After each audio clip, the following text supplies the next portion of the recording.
is a very brief overview of how to use Tableau and what Tableau can do for you. So the first time you open up Tableau, you'll be presented with this splash screen. Now, I have a lot of previous projects that I've opened up before. That's what is populating this area here. But if it's the very first time you've opened it, it's going to be blank. And it's going to prompt you to, hey, let's open up a connection to a data file. Now, most of the data files that I've worked with in my classes have been .csv files, comma delimited files. Tableau knows those by text files, but you can open up Microsoft Excel files and a bunch of other types of data files as well. Very powerful software. I'm going to open up one of my favorite data sets this year. This was found by an undergraduate student in my capstone class, and it deals with chocolate. So I'm going to open up Darian Chappelle-chocolate.csv and talk about what are we seeing here. All right, number one, it's always good to know where did this data actually come from. This is from Kaggle, and it is talking about everything you'd want to know about the production of chocolate, the ratings and flavors of the cacao system, etc., etc. There's a lot of stuff, a lot of fun stuff you can do with this data set. So when we open up Tableau, what do we actually see? Well, the first thing we see is the data interface. We notice that as soon as we opened up this CSV file, every other CSV file in that folder is here for us to play with. A lot of times, your data is going to be distributed across multiple files. You'll have to merge them together, maybe do some aggregation. That's a subject for a different video, in which case Tableau is making it easy on you. It's assuming that all those files are going to live in the same place. In this case, we have a flat file. All of the data that we need just lives in one single file, and when we open up, we get a preview, and it looks more or less like an Excel spreadsheet. We can't really edit the values from here, but we can scroll left and right to see, all right, what are we working with? Tableau has its own symbols that talk about, well, what kind of field is this? When we see a hashtag, it's kind of old school sign for a pound sign, that really means it's a numerical value. If we see an ABC, that's text. If we see a little circle with latitude and longitude, Tableau has recognized that contains geographic information. Now you'll notice the colors are either blue or green. We'll get into that and you'll learn what that means in a bit. But we have some color coding as well based on whether or not Tableau thinks something is continuous, like ordered, 0, 1, 2, 3, 4, 5 would be an ordered set of numbers, or something that's not continuous. States of the United States, countries of the world. They're text, but they don't really have a natural ordering to them. Okay, so we can look at the data, but let's go right into making some visualizations. I'm going to click onto Sheet 1, and here's what we see before we've made our first plot. So very intimidating because there's a lot of stuff going on here on the left. This is just a list of all the fields. Notice the ABCs, the globe, the hashtags that indicate what type of variable we're dealing with here. And we just got a big old blank space to work with. And so the way that I like thinking about a Tableau worksheet is kind of like a spreadsheet you would see in Excel. You'll notice we have columns and rows here, and that's kind of analogous to what's going on with an actual Excel spreadsheet. Columns go left and right. When we make a plot, that's going to be our horizontal dimension. Columns go left and right. We're going to put our x-axis, our horizontal axis, in the column section. And when we make a plot, we're going to make a horizontal, or the vertical axis, go into the row space. Rows on a worksheet go up and down. Rows have a vertical dimension to them. And so that's what we're going to put. Now there's a bunch of other stuff that allows you to do filters, basically take subsets to focus in on the exact set of rows that you're most interested in. There are ways to do color coding, change the sizes of various aspects and numbers and text you see on your plots, how to label the different plots, what levels of detail you want to see. We can go into a lot of functionality in Tableau. But let's just do a very basic sort of plot. I'm curious to know, well, what does the relationship between the rating of a chocolate bar look like, which we have a field here, hashtag for number, versus the cocoa percent. So we have two fields, they're both numerical here. In this case, if I'm going to look at the relationship between two numerical fields, well, one thing I might want to make is a scatter plot. So in a scatter plot, we have a vertical dimension, we have a horizontal dimension, the y variable and the x variable. And so I'm just going to drag one to the x and one to the y, and we'll think about what really makes sense. So the first thing that we actually notice is that Tableau has made some questionable choices for us. As soon as we drag these fields, it's actually decided to measure something about that field. It's a numerical value. Tableau is in love with summing up all the values. So actually we're just plotting a single point in this case. It's calculated the sum of all the values in the cocoa percent column. It's calculated the sum of all of the values in the ratings column. And we have a single point that lets us know, hey, those are those two numbers. Does anyone care about those numbers? Well, no, not really. What we'd like to see is we'd like to see individual chocolate bars pairings of cocoa percent and rating. So one thing we can do in Tableau, and this is one of the strengths and one of the weaknesses of Tableau, is it lets you aggregate what you're looking at many different levels of detail. If we go and say analysis and uncheck aggregate measures, it's going to say, all right, enough with that. We don't need to look at sums over many categories. We just want to see individuals. When we uncheck aggregate measures, we're going to get something for each row in the data set.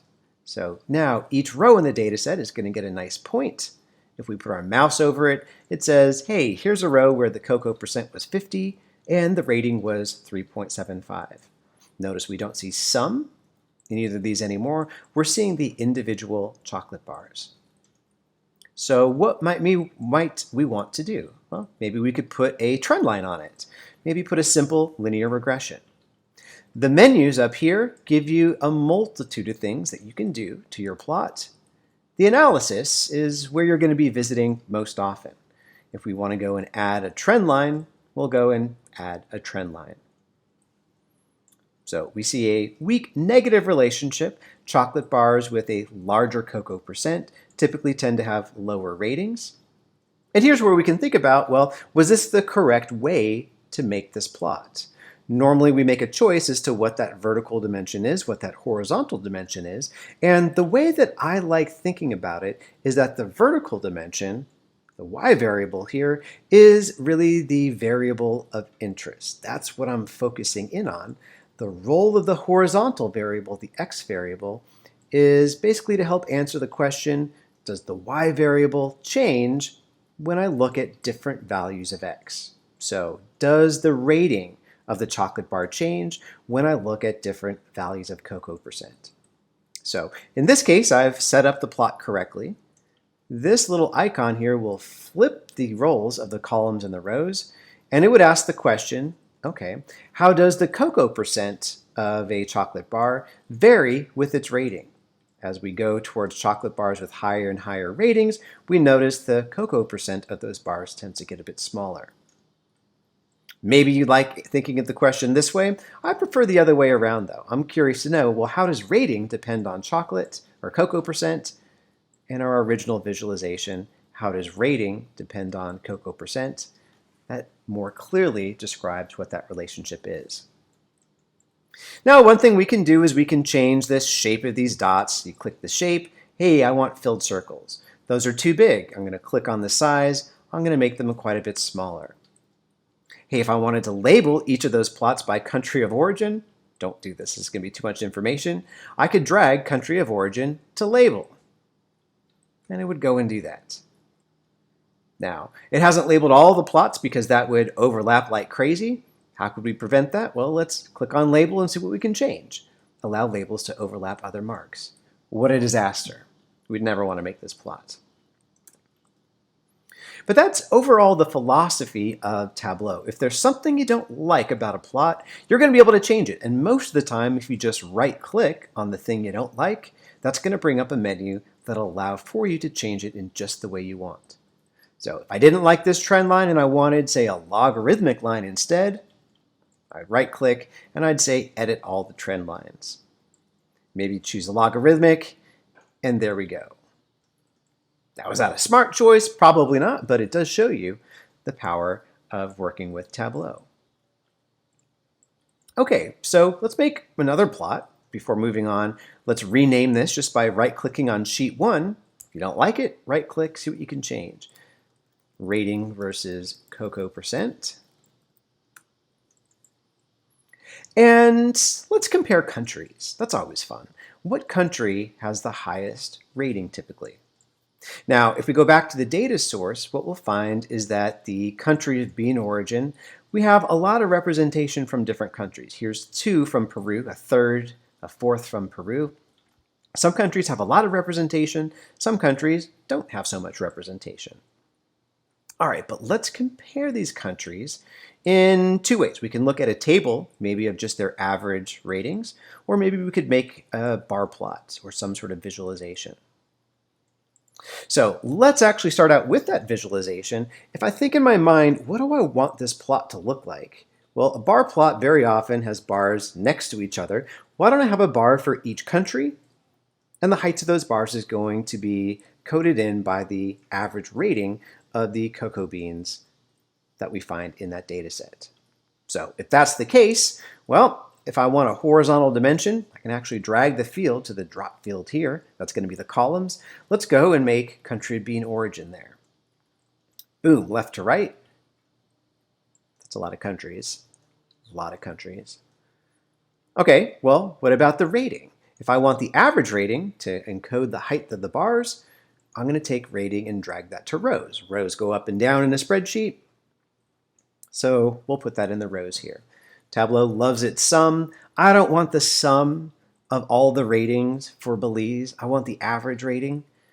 So I'm going to go and measure the average instead.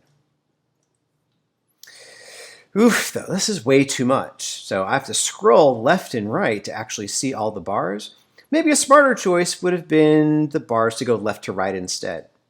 If I flip the ordering, well, I still have to scroll up and down to actually see all of the bars here. So maybe I shouldn't look at every single country.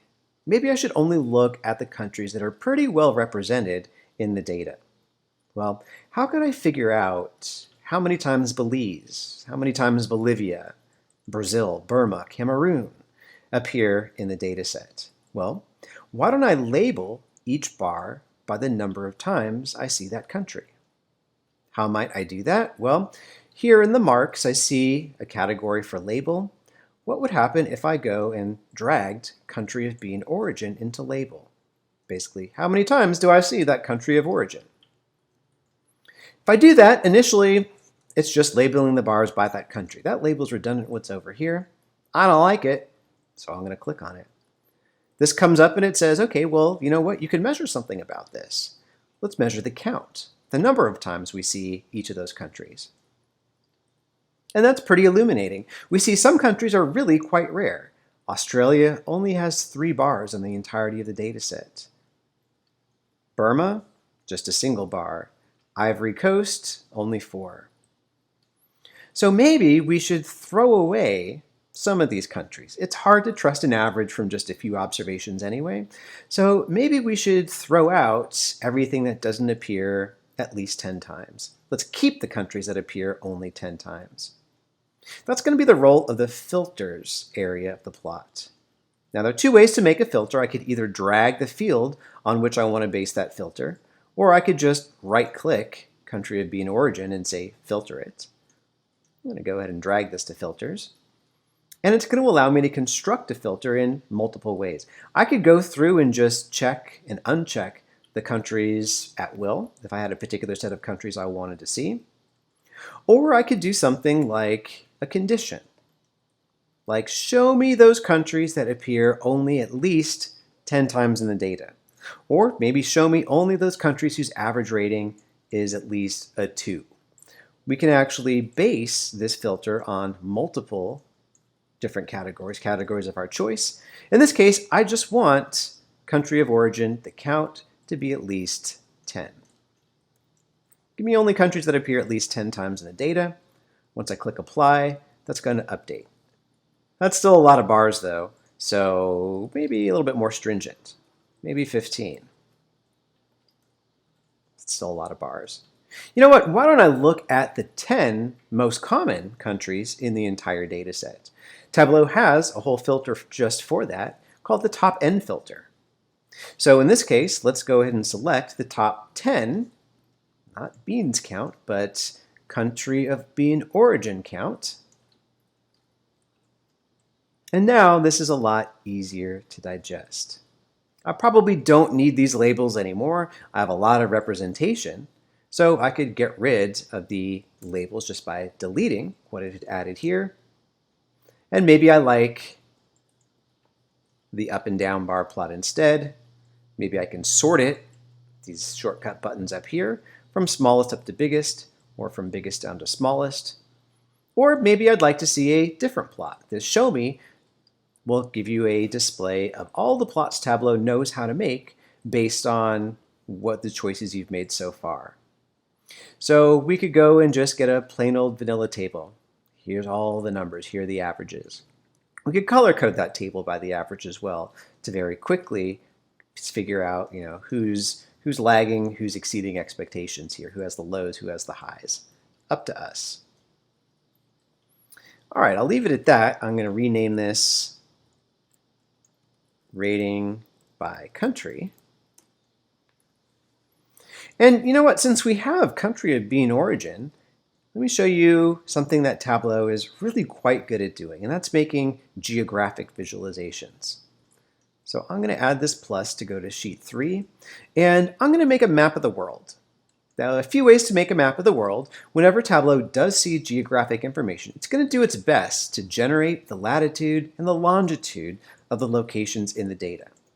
Now, in this case, since we have the country of bean origin as a field, my favorite way is actually just to take that geographic information and drag it to detail. Show me some detail based on countries. So boom, the whole map comes up, and I have a dot at the center, the geographic center of each of the countries. So one thing I notice immediately is that, okay, it looks like that the cocoa producing nations are relatively close to the equator. Makes sense, they're kind of tropical. Cocoa beans are tropical here. What if I didn't like the dots actually representing the centers of the countries? What if I wanted the countries actually to be shaded based on who's in the data, who's not? Well, we have a thing we can change about it. If we don't like something, the way that it's displayed, we can just explore, well, what's in the marks. This drop-down menu allows you to change what you're looking at. So in this case, since we're looking at a map, let's go ahead and click on a map. In here, it's going to show you what each country looks like being shaded. Now, pros and cons to this approach. Alaska now is popping up as shaded, even though there's no beans being grown in Alaska, just because it's part of the United States. And yeah, the United States has a few rows in the data set. But I kind of like being able to see that it's almost this continuous band across Africa. You can see very quickly, all right, it's missing 2 of these countries in South America. And so they have their pros and cons. I kind of like what this plot looks like, but it's a bit misleading because Alaska is being displayed. And we've probably lost a few of those countries in the South Pacific, really, really small countries like Vanuatu that I know happen to be in this data set. So we could make an argument for each one. Control-Z or Command-Z, depending on your operating system, will take you back to your previous choice. So here are some of those small island nations, Fiji, Vanuatu, Solomon Islands, that we just really wouldn't have seen if we had kept it as just a color-coded map. Let's keep it as a color-coded map, though. Actually, I really like it. And let's do something with this. Let's imagine we wanted to visualize, well, is there any sort of geographic relationship between, say, the average rating or maybe the average cocoa percent with this latitude, longitude, with the location on Earth? Well, right now, all of the different countries are just shaded blue. No reason to that. Why don't we shade them by average rating?